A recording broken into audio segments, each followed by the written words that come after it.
Part 2, quote, let no rude foe with impious hand, let no rude foe with impious hand invade the shrine where sacred lies of toil and blood, the well-earned prize.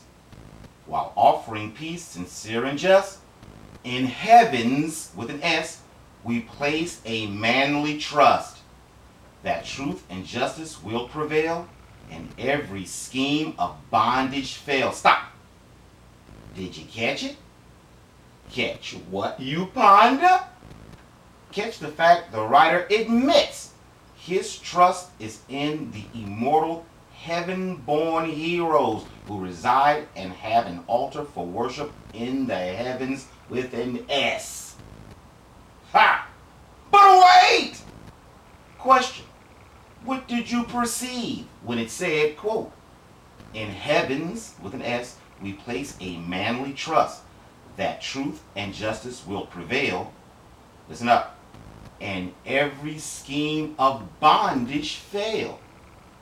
To me, seeing it is painstakingly obvious this song is talking about fallen angels, the way I figure, he is talking about the exact same fallen angels talked about in Psalms chapter 3, 1 through 3 in the Septuagint.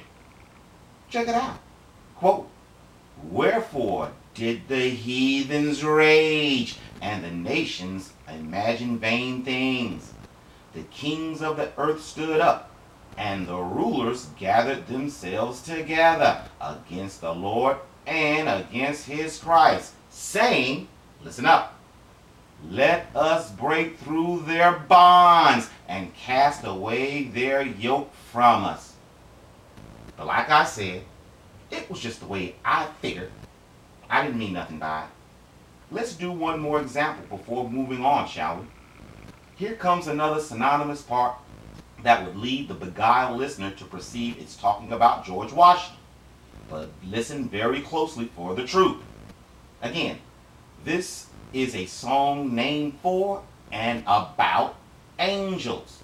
Quote, sound the trump of fame. Let Washington's great name ring through the world with loud applause. Ring through the world with loud applause. Let every clime of freedom dear listen with a joyful ear. Listen up, listen up. With equal skill, with godlike power, he governs in the fearful hour of horrid war, or guides with ease the happier times of honest peace. Stop. Bingo. With equal skill and godlike power, huh? Equal skill to who? I always said Washington was a full-blooded Nephilim because of all the reverence they give one man. No way in Hades would a Christian allow anyone to say that, in a song might I add, unless he believed it. But enough about them. Allow me to ask you a question, gentle strangers. Remember our history series where we discovered Esau and his perfidious agents gained entry in America before and during slavery through the ports of Virginia? Not only that, we found out they also paid off the debt and married indentured white women and moved throughout the South to become the future perfidious leaders the scriptures talks about so much. You remember? Where we deduced the physical evidence could only be this official recorded explanation, or all of a sudden and out of the blue, all white women living in Virginia fell in love with Big Black Ding-a-ling, and through the power of it, the Big Black Ding-a-ling that is, just to be with their black lover, they risked life, limb, righteous public scorn, and jail, and moved to the South during slavery. Right. If I tarry not, allow me yet another question, gentle strangers. Remember during our Anointed One series, where we discovered he was sacrificed by Gaelic soldiers to their Gaelic god named Jesus without the J? And I told you then, just as the scriptures attest, the holier reason was for you and I to live under his shadow while we are in the clutches of the worst of the heathens in America. I can't hear your answer because this is a video. But if you remember those series, Let's continue, please. Under History, subtitle Personification. Quote, as a quasi-mythical figure, Columbia first appears in the poetry of African-American Phillis Wheatley starting in 1776 during the Revolutionary War. Stop. Perfidious enemy, bingo.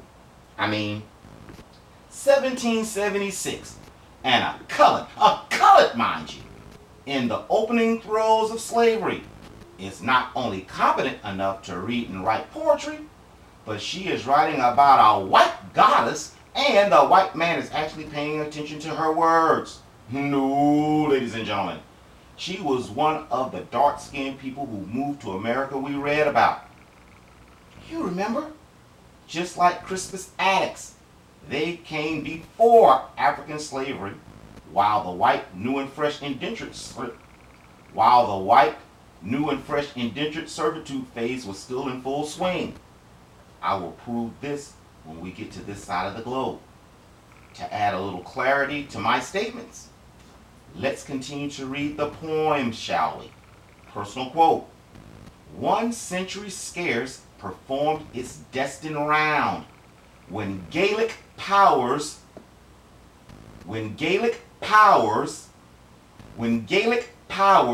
Columbia's fury found.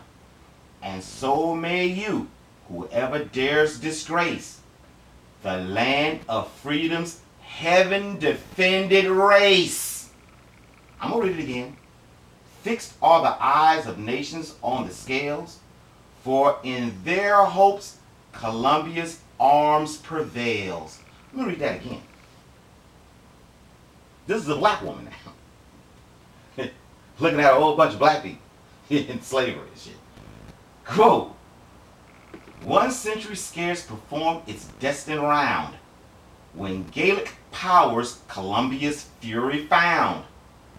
And so may you, whoever dares disgrace the land of freedom's heavenly defended race. Fixed are the eyes of nations on the scales, for in their hopes Columbia's arms prevail. Example.